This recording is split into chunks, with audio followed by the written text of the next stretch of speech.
الحمد لله رب العالمين، وصلى الله وسلم وبارك على سيد الأولين والآخرين نبينا محمد وآله وأصحابه والتابعين ومن تبعهم بإحسان إلى يوم الدين. أما بعد، أسأل الله تبارك وتعالى لي ولكم القبول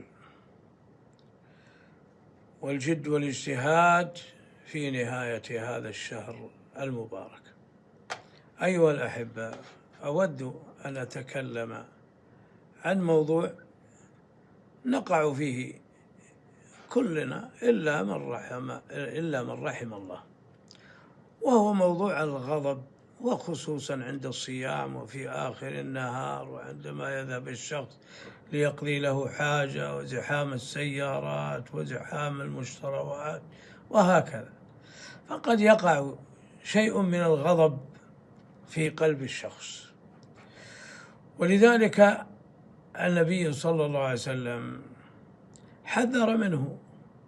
سأل واحد الصحابة فقال له: لا تغضب، لا تغضب، لا تغضب، كررها عليه 3، لأن الله عز وجل نهى عنه.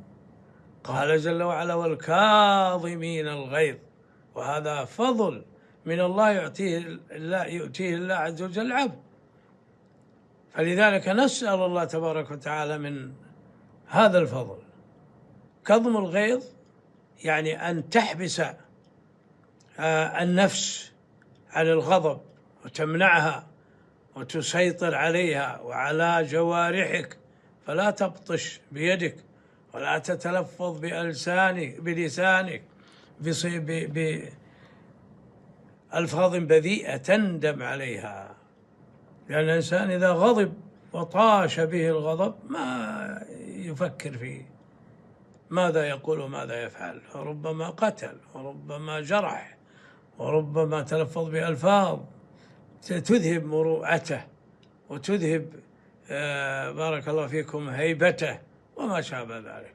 ولذلك النبي صلى الله عليه وسلم يقول: ليس الشديد بالصرعة، أي الذي يصرع الناس، إنما الشديد الذي يملك نفسه عند الغضب. لذلك يا عبد الله، املك نفسك عند الغضب، تمالكها ولا تجعلها تسيطر عليك. والذي يملك نفسه عند الغضب هذا لقوة حلمه وكرمه، فقوة حلمه وكرمه غلبت غضبه، وأيضا حفاظه على مروءته، لأن الغضب يذهب المروءة كما ذكرت لكم، ويجعل الشخص يطلق الألفاظ البذيئة التي يمليها عليه الشيطان حال غضبه. وكما قيل: وإذا غضبت فكن وقورا كاظما للغيظ تبصر ما تقول وتسمع.